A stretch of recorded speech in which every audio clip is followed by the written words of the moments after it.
गरीब मेहंदी वाली। आरती अपनी बेटी राधा और अपनी सास के साथ सूरत में रहती थी। आरती लोगों के घरों में काम करती थी और उसी से उसका घर चलता था। आरती के पति मोहन का कुछ समय पहले ही देहांत हो गया था। मोहन के जाने के बाद अब आरती ही घर का खर्च उठा रही थी।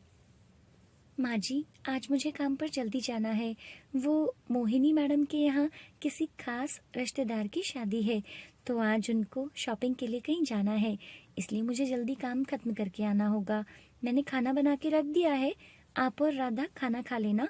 चलो अभी मैं चलती हूँ। ऐसा कहकर आरती काम पर चली जाती है। आरती जिस मोहिनी मैडम के घर में काम करती थी वो बहुत अमीर लोग थे और वो दिल की भी बहुत अच्छी थी। कुछ देर के बाद दादी आरती को आवाज लगाती है, राधा, ओ राधा, कहाँ चली गई? पता नहीं कहाँ चली जाती है ये लड़की। तभी घर के पीछे से आवाज आती है, जी दादी जी, मैं यहाँ हूँ। तू फिर वहाँ चली गई? जब देखो इस मेहंदी के पेड़ पर लटकी रहती है। चल नीचे आ, मेरे साथ काम में मदद करा। दादी, मुझे आज मेहंदी लगानी है, इसलिए मेहंदी के पत्ते उतार रही हूँ। आप माँ को बोल दो ना। आरती काम पर चली गई है, तू जल्दी इधर आ। पता नहीं ये लड़की कब सुधरेगी।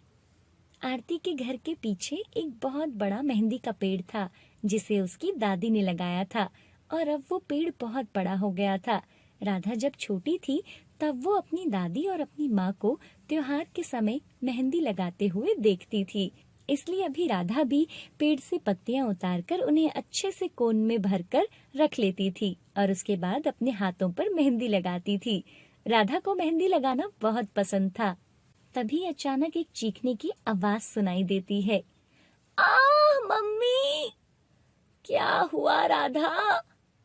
जब राधा की दादी घर के पीछे जाकर देखती है तो राधा पेड़ से नीचे गिरी हुई थी। हे भगवान, ये लड़की ने कुछ तुड़वा लिया होगा अपना। कहाँ लगी? दिखा मुझे। अरे दादी, कुछ नहीं हुआ, मैं बच गई। वो नीचे उतरते समय पैर फिसल गया और मैं धड़ाम से नीचे आ गई। कुछ हो जाता तो। अब दांत निकाल रही है। चल उठ, मेरे साथ चल। दादी, मेरी मेहंदी के पत्ते बिखर गए, आप जाओ, मैं इन्हें इकट्ठा करके आती हूँ। दादी वहां से चली जाती है और राधा सारे पत्ते इकट्ठे करती है और उन्हें पीस लेती है। ऐसे ही शाम हो जाती है। आरती भी काम करके घर आ गई थी। जब वो खाना खाने के लिए राधा को बुलाती है, राधा जल्दी आजा, खाना खा ले। तभी राधा उनके पास आती है। माँ, मैंने तो हाथों में मेहंदी लगा ली। अरे ये लड़की तो पागल हो गई है, इसे मेहंदी के अलावा और कुछ नहीं सूझता। जब देखो हाथों में मेहंदी लगाकर घूमती रहती है। चल हाथ धो ले और खाना खा ले। माँ, क्या आप भी? मैंने इतना सुंदर डिजाइन बनाया है और आप बोल रही हो कि मैं हाथ धो लूं? राधा अपने हाथ अपनी माँ और दादी को दिखाती है। मेहंदी तो सच में बहुत सुंदर लगाई है। अरे वाह राधा, तुमने तो पार्लर वालों से भी सुंदर मेहंदी लगाई है। माँ चलो, अब आप मुझे अपने हाथों से खाना खिला दो। फिर आरती अपने हाथों से राधा को खाना खिलाती है। अगली सुबह आरती की सास की तबीयत खराब हो जाती है। अरे माँ, आपको तो बहुत बुखार हो गया है, आपको तो अस्पताल लेके जाना होगा। आरती मन में सोचती है कि आज राधा को वो काम पर भेज दे।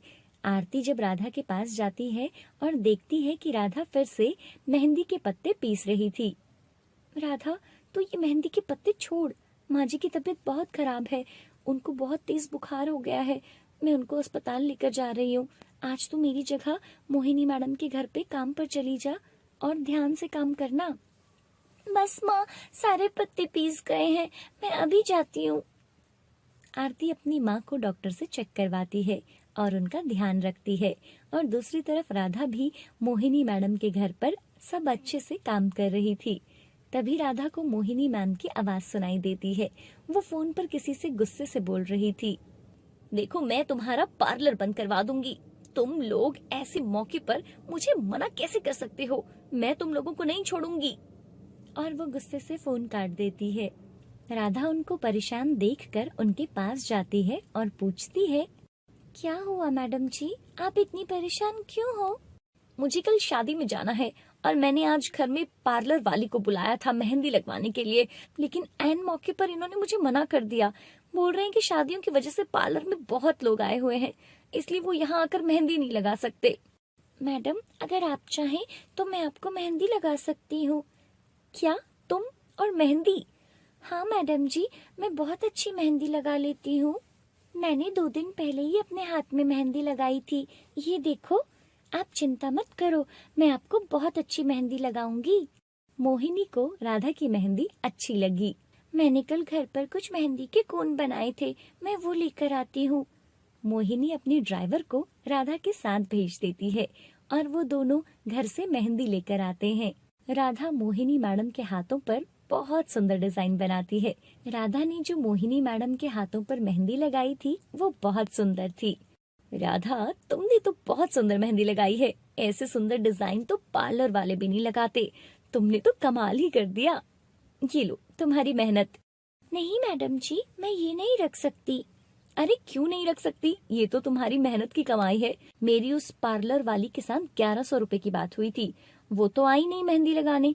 अब मुझे तुमने मेहंदी लगाई है तो ये पैसे तुम्हारे हुए ना। फिर राधा वो पैसे रख लेती है और मोहिनी ड्राइवर को राधा को घर छोड़ने को बोलती है। राधा आज बहुत खुश थी क्योंकि उसे पहली बार किसी काम के लिए इतने पैसे मिले थे। राधा घर पहुंचकर पैसे अपनी माँ को देती है। राधा की माँ और दादी भी बहुत खुश हुए थे। दूसरी तरफ मोहिनी की मेहंदी बहुत अच्छी लगी थी। शादी में सब मोहिनी की मेहंदी को बहुत पसंद करते हैं और उससे मेहंदी वाली के पार्लर का एड्रेस भी मांगते हैं और उन सब लेडीज को वो राधा के बारे में बताती है। सब दुल्हन की मेहंदी से ज्यादा मोहिनी मैडम की मेहंदी की बातें कर रहे थे। अगले दिन मोहिनी अपने दोस्तों के साथ राधा के घर जाती है। अरे मैडम जी, आप यहाँ? राधा, तुम्हारी लगाई हुई मेहंदी को शादी में सबने बहुत पसंद किया, इसलिए मेरी ये दोस्त अपनी बेटी की शादी के लिए मेहंदी की बुकिंग कराने के लिए तुम्हारे पास आए हैं। राधा और उसके घर वाले ये बात सुनकर बहुत खुश होते हैं। अब राधा लोगों को मेहंदी लगाती थी, जिसके बदले उसे अच्छे पैसे भी मिलते थे। अब राधा का काम बहुत अच्छा चल रहा था। राधा की मेहंदी लगाने की कला को देख बड़े बड़े पार्लर वाले राधा को अपने पार्लर में काम करवाने के लिए बोल रहे थे।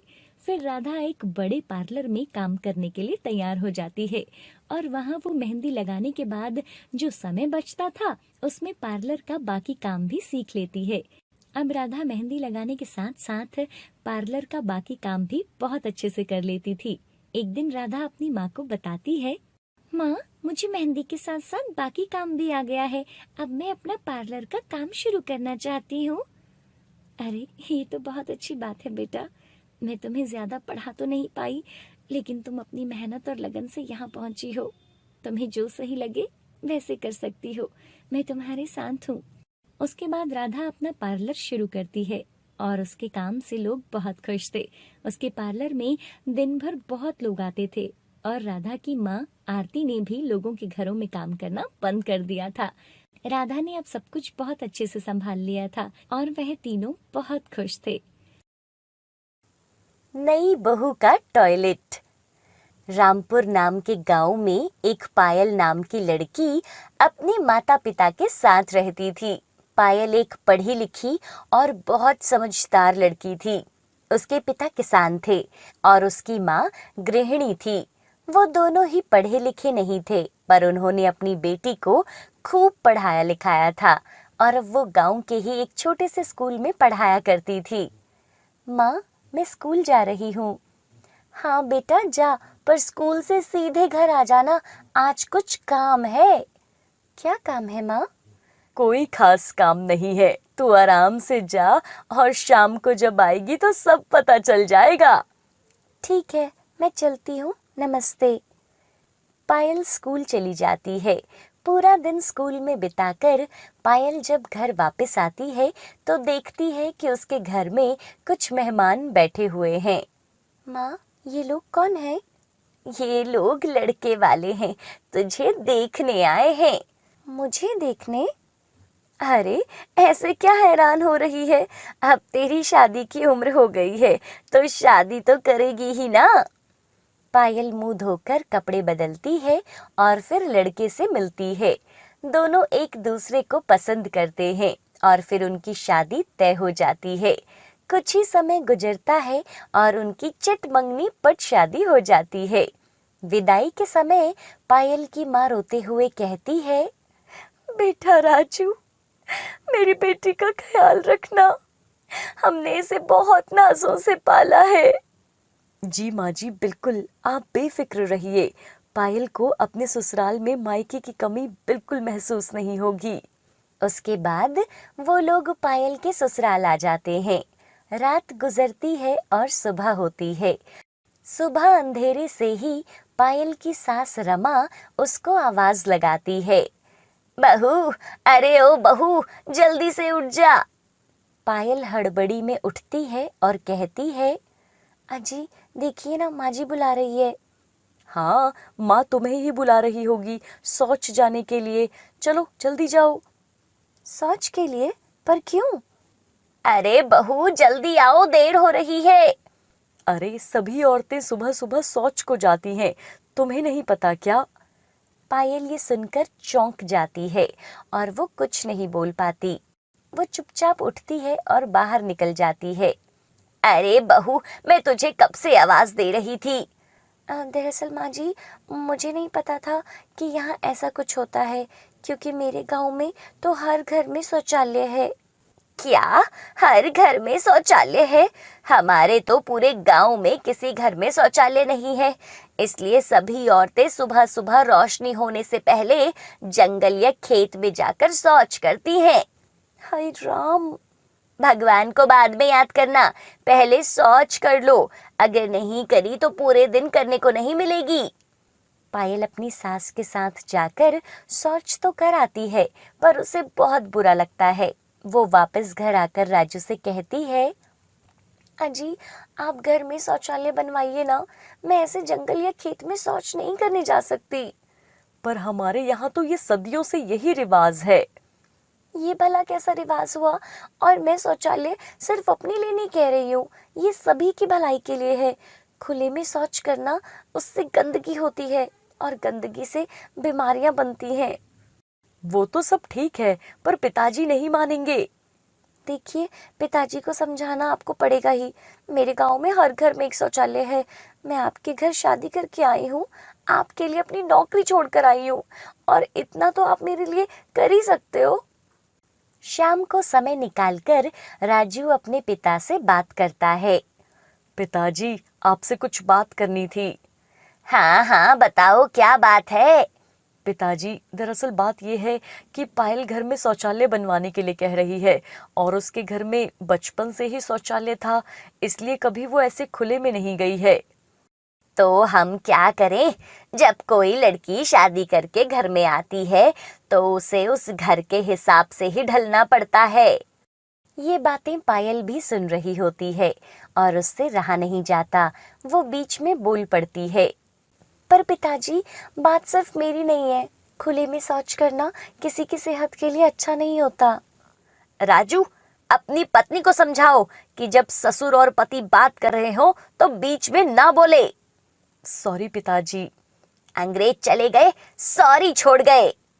राजू काफी कोशिश करता है, पर राम प्रसाद उसकी बात नहीं मानता। ये सब देखकर पायल बहुत दुखी हो जाती है। कुछ समय गुजर जाता है और अब पायल और राजू के रिश्ते में खटास आने लगी थी। राजू पायल को मनाने की कोशिश करता था, पर वो एक नहीं सुनती थी। अरे मेरी फुलझड़ी, अब क्या नाराज ही रहोगी? मुझसे तो आप बात ही मत कीजिए, आपको खाना दे दिया है, खाना खाइए और सो जाइए। पर मेरी फुलझड़ी, तुम इतना नाराज क्यों हो रही हो? शौचालय बनवाना मेरे हाथ में नहीं है। मेरे हाथ में होता तो शौचालय क्या, मैं तो तुम्हारे लिए ताजमहल बनवा देता। जाओ जी, फालतू की बड़ी बड़ी बातें ना करो, सो जाओ। अब उन दोनों के बीच ऐसे ही नोक झोंक होती रहती थी। एक सुबह जब पायल शौच के लिए जाती है तो वो बाकी औरतों से कहती है, क्या तुम लोगों को ऐसे खुले में शौच करना अच्छा लगता है? तुम लोग नहीं चाहते कि तुम्हारे घर में एक शौचालय हो? हाँ, पर हमारे चाहने से क्या होता है, इस गांव में तो किसी को भी घर में शौचालय बनाना जैसे पाप है। शौचालय तो हम भी चाहती हैं, पर हम घर में बनवा तो नहीं सकते ना। मेरे पास एक आइडिया है। ये आइडिया क्या होता है? आइडिया मतलब युक्ति। एक युक्ति है मेरे दिमाग में। क्या युक्ति है? क्यों ना हम सब लोग पैसे इकट्ठा करके गांव में एक शौचालय बनवाएं। वो शौचालय किसी के घर में नहीं होगा और हमें जंगल या खेत में जाने की जरूरत भी नहीं पड़ेगी। घर में शौचालय बनाना मना है ना, तो गांव में थोड़ी ना मना है। अरे हाँ, ये तो बहुत अच्छी युक्ति है। अरे नहीं नहीं, क्या कहा था तुमने? आइडिया। हाँ, ये तो बेटा बहुत अच्छा आइडिया है। उस दिन के बाद से वो सारी औरतें मिलकर पैसे जमा करती हैं और कुछ ही समय में शौचालय का काम शुरू हो जाता है। शौचालय बनता देखकर सारे आदमी हैरान हो जाते हैं। अरे ये क्या बन रहा है?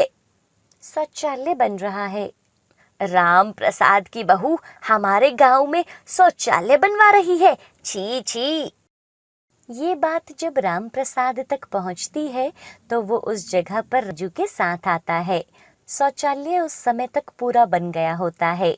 वो उसे देखकर कहता है, राजू, अपनी पत्नी को रोको। ये पूरे गांव के सामने हमारी नाक कटा रही है और इस शौचालय को तोड़ो अभी। इतना सुनते ही सारी औरतें शौचालय के सामने एक चेन बनाकर खड़ी हो जाती हैं और कहती हैं, इज्जत से और छुपकर शौच करना अगर नाक कटाना है तो हाँ, हम सब नाक कटा रही हैं, पर हम ये शौचालय अब टूटने नहीं देंगे। महिलाओं की ये एकता देखकर सारे आदमी हैरान हो जाते हैं। राजू भी आगे बढ़ता है और उन महिलाओं की चेन में जाकर जुड़ जाता है। देखते ही देखते बाकी कई नई उम्र के आदमी भी उस चेन से जुड़ने लगते हैं। राम प्रसाद और उसके जैसे बाकी बूढ़े आदमी ये सब देखकर परेशान हो जाते हैं, पर अनंतः वो घुटने टेक देते हैं और शौचालय की मांग को मान लेते हैं। अभी तो इस गांव में सिर्फ एक ही शौचालय बना था, पर आने वाले भविष्य में हर एक घर में शौचालय होगा। जादुई लीची। मैं बाहर जा रहा हूँ, देखता हूँ आज कहीं काम मिलता है या नहीं, लेकिन आज तुम यहीं रहना, मेरे पीछे मत आना। अपनी रोटी खाओ और यहीं बैठे रहना। कुत्ता लगातार गौतम की ओर देख रहा था। अब ऐसे क्या देख रहा है? आज एक ही रोटी है मेरे पास, रात की, वो भी आधी तेरी है और आधी मेरी। बस, और मत मांगना मुझसे।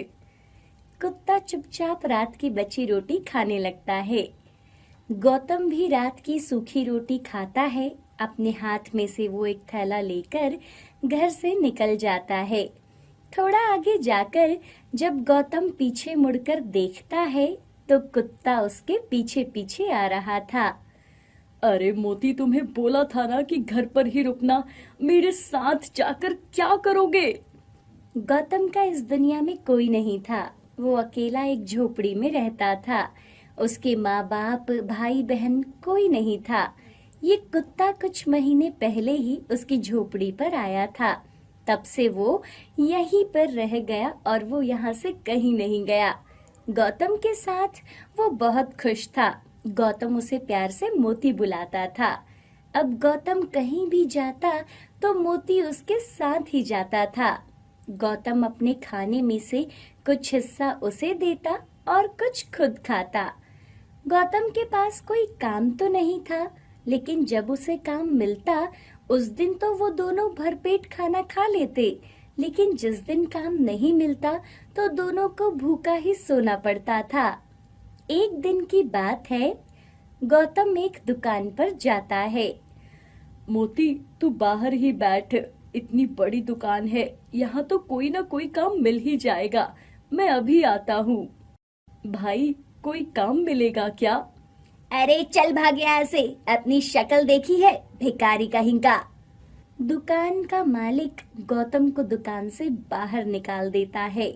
देख लो, ये लोग काम भी शक्ल देख कर देते हैं।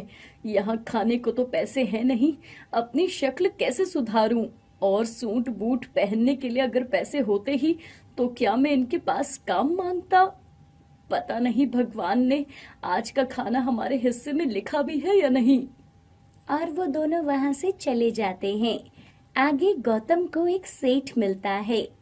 साहब, कोई काम है क्या करने वाला? मुझे काम की बेहद जरूरत है। मेरा एक लीची का बाग है, मुझे अपने बाग की गुड़ाई और पुराने पेड़ों की कटाई करवानी है। क्या ये सारा काम तुम कर पाओगे? हाँ हाँ, मैं सारा काम कर दूंगा। ठीक है, तो चलो मेरे साथ। और ये तुम्हारा कुत्ता है? जी साहब, ये मोती है, ये मेरे साथ ही रहता है। सेठ गौतम को अपना बाग दिखाता है। ये है मेरा लीची का बाग। इन सब पेड़ों की गुड़ाई करके इनमें अच्छे से खाद डालनी है और इनकी जो टहनियां सूख गई है उन्हें उतार देना, और वो सामने जो एक पेड़ सूख गया है उसे भी काट देना। और हाँ, अपने कुत्ते को संभाल कर रखना, मेरा कोई नुकसान न करे। साहब, आप इसकी चिंता मत करें, ऐसा कुछ नहीं करेगा ये। गौतम काम पर लग जाता है और सारे पेड़ों की गुड़ाई करता है और उन्हें अच्छे से खाद देता है। अरे, ये पेड़ सूख गया है। सेठ जी ने बोला था कि सूखे पेड़ों को काट के हटा दूं। गौतम जैसे ही पेड़ को काटने लगता है। अरे, इतना बड़ा पेड़, इसे कैसे काट दूं? अभी इसकी शाखा पूरी तरीके से सूखी नहीं है। अगर मैं इसकी अच्छे से देखभाल करूं तो ये पेड़ बच सकता है। गौतम इस पेड़ को अच्छे से खाद डालता है और पानी भी डालता है। शाम तक मालिक खेत में आता है। अरे, तुमने ये सूखा हुआ पेड़ अभी तक क्यों नहीं काटा? सेठ जी, मैंने इस लीची के पेड़ की कुछ शाखाएं अभी भी हरी देखी, तो मैंने इसे अच्छे से खाद डाल दी। देखना, कुछ ही दिनों में ये भी फिर से हरा भरा हो जाएगा। काम तो तुमने बहुत अच्छा किया है। सेठ उसे 50 रुपए देता है। सेठ जी, मैंने यहाँ पूरा दिन काम किया है और आप मुझे सिर्फ 50 रुपए दे रहे हो। घर में खाने के लिए कुछ भी नहीं है। 50 रुपए में तो कुछ भी नहीं आएगा। अरे, पैसे लेने हैं तो ले लो, नहीं तो ये भी नहीं मिलेंगे। मैंने तुम पर तरस खाकर तुम्हें काम दिया है और तुम मुझसे ही जुबान लड़ा रहा है। चल भाग यहाँ से। गौतम चुपचाप वहां से चला जाता है। सेठ अपने बाग में घूम रहा था और वो सब काम अच्छे से देख रहा था। तभी एक सूखी लकड़ी उसके पैरों में फंस जाती है और उसका पैर मुड़ जाता है। मर गया। अरे, मेरा पैर टूट गया, कोई मुझे बचाओ। सेठ की आवाज सुनकर गौतम भाग कर आता है। क्या हुआ साहब जी, आप ठीक तो हो ना? अरे, मेरा पैर मुड़ गया। पास ही डॉक्टर की दुकान है, मुझे वहां तक लेकर चलो। गौतम सेठ को डॉक्टर के पास ले जाता है। पैर की हड्डी टूट गई है, इनका ऑपरेशन करना पड़ेगा। हाँ हाँ, आप कर दीजिए। गौतम अपने कुत्ते के साथ अस्पताल के बाहर बैठ जाता है। अगली सुबह सेठ को होश आता है। आपके पैर का ऑपरेशन हुआ है, आपको 2 महीने तक रेस्ट करना होगा। वो तो अच्छा हुआ वो लड़का आपको समय पर ले आया। आखिर कौन है वो पूरी रात जो अपने कुत्ते के साथ उस बेंच पर बैठा रहा था? क्या वो अभी भी यही है? अगर है तो आप उसे बुला दो। डॉक्टर गौतम को बुलाता है। देखो, मैं चाहता हूँ कि तुम कुछ दिन मेरे पास रुको। मैं तुम्हें तुम्हारे सारे पैसे दे दूंगा। मैंने तुम्हारे साथ गलत किया, उसकी सजा मुझे मिली है। मुझे अब सब ठीक करना है। गौतम सेठ के पास रुक जाता है। अब गौतम सेठ को घर ले जाता है। मैं चाहता हूँ कि तुम मेरे साथ यहीं रहो और मेरे लीची के बाग की देखभाल करो, और तुम्हारा ये कुत्ता भी यहीं रह सकता है। ये सब सुनकर गौतम की आंखों से आंसू आ जाते हैं। सेठ जी, आप चिंता मत करो, मैं आपका और आपके बगीचे का पूरा ध्यान रखूंगा। अब गौतम सेठ के पास ही रहता है और उनकी पूरी देखभाल करता था। जब गौतम सेठ के बाग में काम करता था, उसका कुत्ता मोती सेठ के घर का ध्यान रखता था और कुछ समय बाद सेठ का पैर पूरी तरह से ठीक हो जाता है और इधर लीची के पेड़ भी लीची से भर जाते हैं। ये लड़का बहुत मेहनती है, इसने बिना किसी स्वार्थ से मेरी मदद की और मेरे घर को और बाग को अपनी तरह संभाला है। और इसका कुत्ता पूरा दिन मेरे आगे पीछे घूमता रहता है, जैसे मैं ही इसका मालिक हूँ। गौतम बाग में काम कर रहा था। तभी सेठ और उसका कुत्ता वहां आते हैं। अरे ये पेड़ तो पूरा सूखा हुआ था, लेकिन अब देखो कैसे लीची से भरा पड़ा है। सही कह रहे हो सेठ जी, मैं इसे काटने ही वाला था, लेकिन इसकी हरी शाखा देखकर मैंने इसे एक मौका दिया और देखो आज कैसे लीचियों से ये पेड़ भरा हुआ है। हाँ, इसकी लीची भी सब पेड़ों से बड़ी और रसीली लग रही है। मैंने तुम्हें इस पेड़ को काटने को कहा था, लेकिन तुमने इसे नहीं काटा, इसको एक मौका दिया और अब देखो एकदम जादुई लीची का पेड़ लग रहा है। सेठ अब बूढ़ा हो गया था और वो अपनी पूरी प्रॉपर्टी गौतम के नाम कर देना चाहता था। देखो बेटा, मेरा अब इस दुनिया में कोई नहीं है और मैं चाहता हूँ कि तुम ही मेरा घर बार संभालो। साहब जी, आप ये क्या कह रहे हो? ये सब मैं नहीं कर सकता।